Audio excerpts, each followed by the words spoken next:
Today I've received email from Dr. Ferreira's office asking to send them some pictures because it's been roughly 5 months after my 3rd hair transplant. And the other day I was looking in the mirror and certain parts of my transplant actually looks pretty damn good, and I thought, wow, that looks pretty freaking amazing. And you know what? I thought it's a perfect opportunity to show you what I'm talking about, as well as just take the pictures together. And knowing me, I will show you exactly how my transplant looks from a proper close-ups with a great quality and basically everything else you wanna see. Shall we step up the game and show how my transplant looks with wet hair? Because nobody really shows that.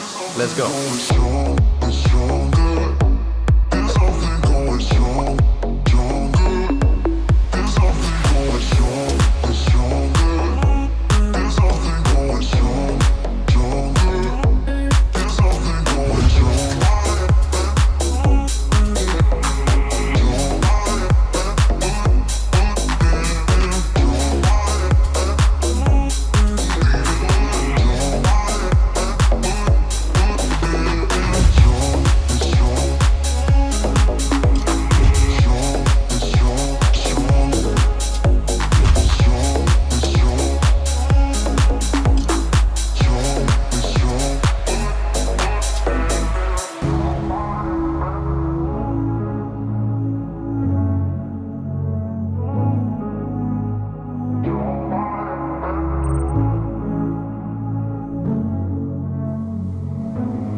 I want you to pay attention to this area.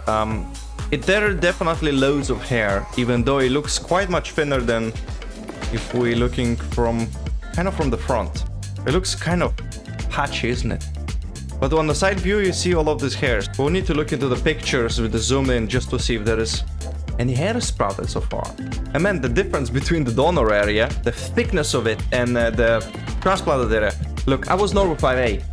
I am still normal 5A. To a trained eye like mine, I can kind of see the pattern anyways, even with all of the transplants. Of course, with wet hair it's more obvious. With the dry hair it doesn't really look that bad, but that just shows that the transplant is just an illusion of density. It looks pretty consistent, maybe slightly, thinner than the rest of the areas, but hey, still too early, I guess. And the temple pics are so good. Just the definition of it looks so defined. Like, that's one of those things when I saw the other day in the mirror, I was thinking, wow, that's really coming in together very well. Like, I'm very impressed. I think that's a really good angle. That's exactly what I was talking about.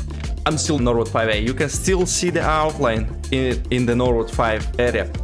Despite the fact I had 7,700 grafts transplanted, so taken from the donor. Of course, you have to bear in mind, this is literally under the dark, harsh light, just literally in the bathroom. I've got 3 super bright LEDs, so it can be much worse than it actually is, but nonetheless you still can kind of see the difference between the transplanted area and non-transplanted area, which I thought it's very important to focus on for transparency. As I mentioned, when the hair is dry, it looks actually very good. It doesn't stand out too much, and from here, any other person would think that this guy has a full set of hair. Right? What do you think? Let me know.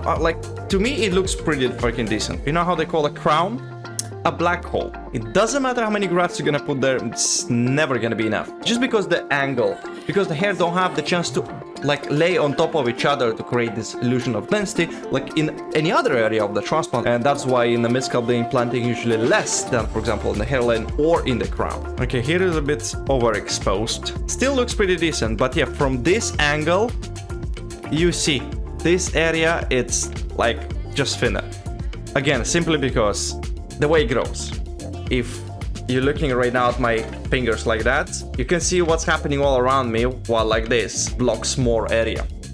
That's all it is. That's all, folks.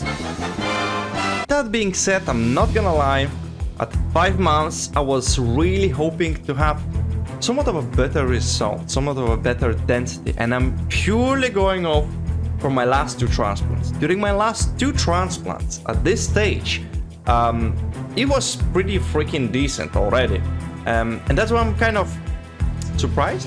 This is me literally during my second transplant, just before they started implanting. So essentially mid-scalp, the whole mid-scalp, a little bit of front.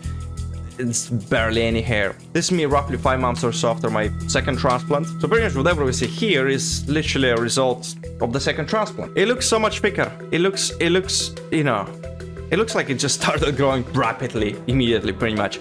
Again, that being said, mid-scalp it's much easier to recreate density, because if you implant loads of doubles, triples, they're just layering on top of each other, and that's about it. That's how easy it is. So yeah, that's my crown. It looks a bit thinner here in this area, but particularly the whorl, the crown, and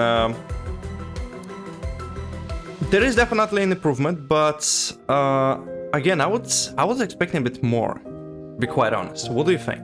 Although from the back it doesn't look too bad, but from the front, if again from this angle, it definitely stands out. If I would lower my head even lower, it would look much better, because it would create more coverage. But that being said, it's still, yeah, it's still there. You know, that's what I always say to people when I'm, you know, talking to them privately. Like, look, don't stress, it's too early, it's still gonna come true. Just my personal experience with my first 2 transplants was a bit different. And of course, some people are gonna say like, look, the crown takes longer, there's less blood circulations, blah, blah, blah, blah, blah. I'm not personally a believer into this, because I've seen plenty of cases that it was just pretty much on the same level of growth compared, you know, like any other area for the crown. So I wouldn't say it's necessarily there's a difference, but maybe, hey, maybe everyone's different. What do you think, guys? This has been my experience so far, 5 months after my 3rd hair transplant. But like I said, the absolute biggest improvement was literally the temple points. The temple points look so spot on. They're like, it looks freaking incredible. Every time I'm, you know, I'm styling my hair with some, you know, hair product, I'm looking in the mirror, it's just, it looks so crisp and defined, especially having a fresh haircut, which I'm, you know, a little overdue.